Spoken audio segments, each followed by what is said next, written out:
Oh hello, welcome back to my channel. So guys, আপোনালোকৰ মনলৈ এনেকুৱা এটা কুৱেশ্যন আহেনে যে মোবাইল ফোন নহাৰ আগত যিটো শৈশৱ আছিল সেই একেটা শৈশৱে মোবাইল ফোন অহাৰ পিছত লাহে লাহে শেষ হৈ হৈ গৈ আছে।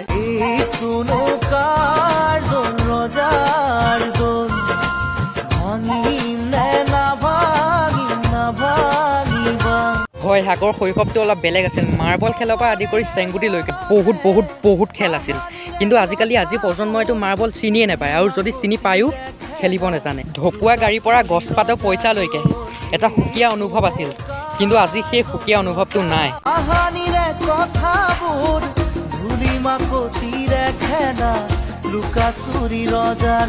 আগতেতো ল'ৰা ছোৱালীয়ে কান্দিলে দুচাত দি খেলিবলৈ পঠাই দিছিল, কিন্তু আজিকালি মোবাইল ফোনটো ওচৰত দি পেলাই বহাই থৈ দিয়ে।